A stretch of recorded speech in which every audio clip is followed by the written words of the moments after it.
Hello. Hiya, how you doing? Mate. So what brings you here? I'm here to try and facilitate a bit, to try and help out in whatever way I can to lay the groundwork so that people can do the important thing that we're here for, which is listening to each other's stories, finding out what the problems that we have with the way things are currently being run, working out what the root cause is. You know, why have things got to this dire state?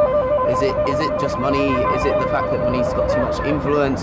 Can we have a political system that's representative without it turning all wrong on us? Blah, blah, blah. It's answering those questions and then getting used to working together, doing democracy directly, getting every single person involved in making decisions, building the movement, ironing in this point that there is 99% that all have the same interest together in asserting their unity and their strength, and reclaiming the things that have been eroded away from them, their rights and their representation and their power. Well, that's it. You know, we've kind of been sort of legislated away. Yeah. You know, we have no rights to even protest about the lack of about the legislation that's been had upon us.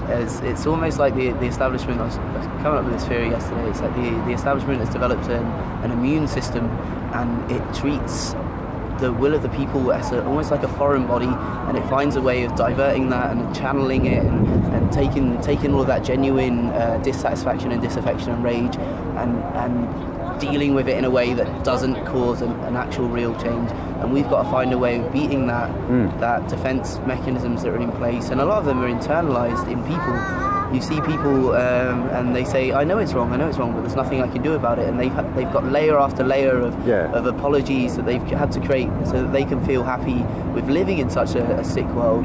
And so just to convince them that they can do something, you've got to fight through all of that culture of it's nothing I can do, it's not my problem, I've just got to live with it. So do you think, just to ask one question then, if you could think of one small thing to come out of all this, I think as an achievement. I think as an achievement,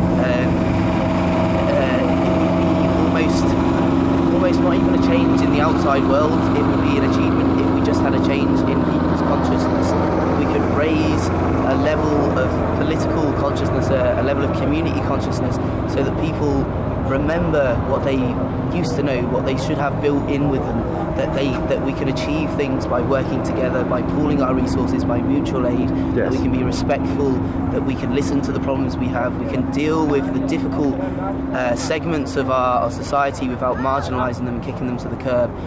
To make people remember that we actually got to this stage where we are with all these buildings and all these fantastic things civilization as well. We got to that stage by working together and listening to each other in small groups and dealing with problems as a team, as a community. So if we can get people to remember that and to stand up and do that, then we can challenge the 1% with all of the power, because it doesn't matter what resources they've got.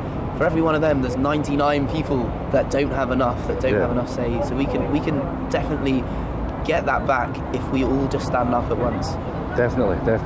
So you're here for the long haul then? I'm here for the long haul, yeah, and pretty much everyone that I've spoken to has said we're not leaving until we see some change, and it doesn't matter if we have to stick it out a week or a month, it doesn't matter if we have to walk around with icicles hanging from our noses. As long as we're here and people see that dedication, then maybe they'll think this is something worth getting involved in. Well, I mean, I was here on Monday, and I can already see from Monday that it's growing. Yes, yeah. You know, that was from Monday. It's been amazing as people go past and they start and they'll see a bit of chalk that's on the ground, or they'll see a sign, or they'll hear some music and they think, what's this? And then they'll have a little conversation, and then they'll realise, hey, this is about me. This isn't about some people that want to have a little camping holiday in a square. This is about me.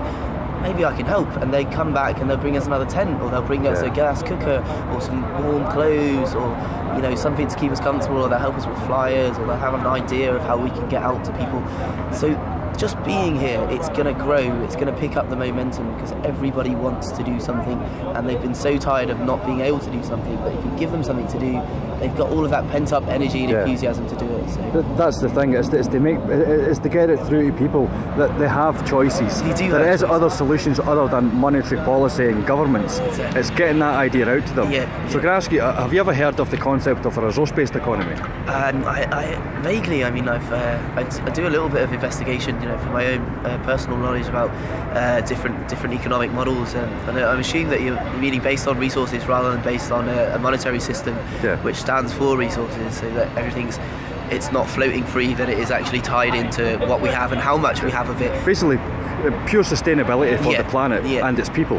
You know, I've done a bit of thinking about this, and I think that in order to not be beholden to money and the people that have power through the creation of money and the dispensation of it, we need to move on to systems of getting things done that circumvent that. So if we had our own currency that we could exchange amongst ourselves, then we can start actually taking back some of the power that's been centralised away to the banks, to the government, to all of the people you talk about doing this quantitative easing, making the decisions that affect all of us. We can actually take some of that back and be autonomous in our interactions.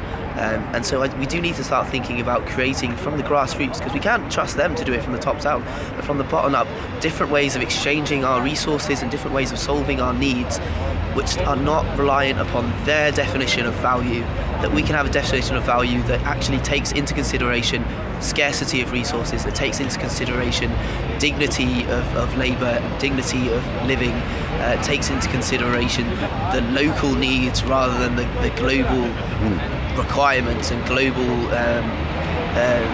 things that are handed down from on high, that we can actually interact and exchange things of value so that our own concerns are incorporated into that system. Basically what you're looking for really is to meet the needs of the people. Yes. You know,